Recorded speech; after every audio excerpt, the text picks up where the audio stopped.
Today is a great day for a physician assistant FAQ, frequently asked questions. Now, thank you everyone for responding.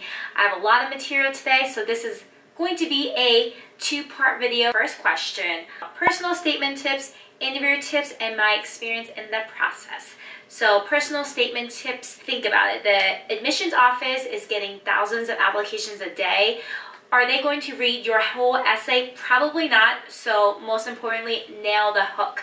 Now the hook is the first few sentences of your essay. So start off with a quote, make it interesting, draw them into your paper so they will read the whole essay and invite you in for a PA school interview. Now your personal statement is selling yourself. You want to tell a good story, use real people, real experiences, adjectives, emotions. Make your story seem larger than life. Be yourself, tell the truth, don't make stuff up, but present yourself in a way that admissions is thinking, hey, this person seems pretty cool. I want to invite them back. I want to meet them in person and hopefully offer you a spot in the PA program. As far as interview tips, I have a previous video, I'll link it below, going in detail about that and my experience in the process. That is a great video idea, so I will save that for the future. Audie asked about finding shadowing opportunities. This can be kind of difficult. An easy way is volunteering at the hospital. Hospitals always need more volunteers and it looks amazing, absolutely amazing on your application. You can volunteer in departments that allow you to have hands-on experience. I got a lot of my hours in the ER and also in the pharmacy. Another thing you can do is ask your doctor. I asked my ortho, hey, I'm your patient, is it okay if I shadow you? And it was actually one of my favorite opportunities. Something else that looks great, do some research, doing a medical mission trip. You're changing lives in third world countries. That's usually where they're located. Again, life-changing experience, really exposes you and shows you how lucky and blessed you are to live and have such great privileges in our country, and also looks great on the resume. Lastly, I would email and reach out to random small clinics in the area. You'd be surprised, a lot of them are pretty willing to take on students or let you shadow, because again, as a provider, I love telling people about my profession and getting more people into medicine. Rebecca asks about ways to improve and stand out as a re-applicant. So I got into PA school on my second try. Most people I talk to, it's pretty common to get in on your second try. You're competing against thousands of people. The class I applied to, I believe, had 5,000 applications, which is pretty crazy pants. What I would recommend is in your application, prove to the school, especially if you're applying to the same program again, how your application is different than last year, what steps you took to improve, and try to bump up your GPA. Try to prove to them that your package is different than last year and that you should get a second chance and get an invite to the program. This is a great question. Corey asks about note-taking techniques / time management, etc., survival tactics. One thing I learned the hard way is that they go through a gazillion slides in an hour, which is crazy. But realistically, it's not uncommon to have 100 slides per 1 hour lecture. So for me, there was no way I could handwrite that fast. So my top tip is probably to have a computer. I found it easiest to type on the bottom of the slides and trying my best to review the slides that same night or if not the next day, so it's fresh in my brain.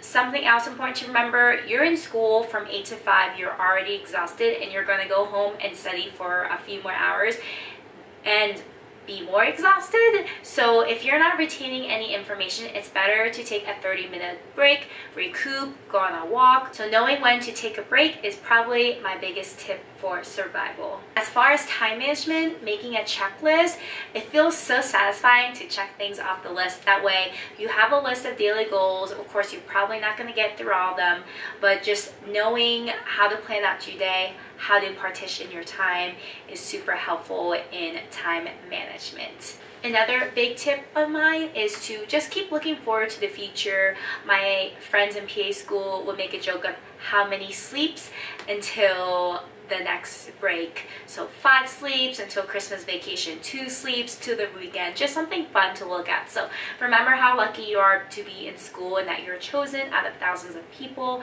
So don't worry, if you got through the worst of it getting into school, the end is near. Simran asks about how to beef up your GPA most efficiently post-grad. So for PA school, minimum you need a B or above. Of course, you don't want to be just at the minimum. Try your best for A's. So I would say anything that's below a B, you definitely want to retake.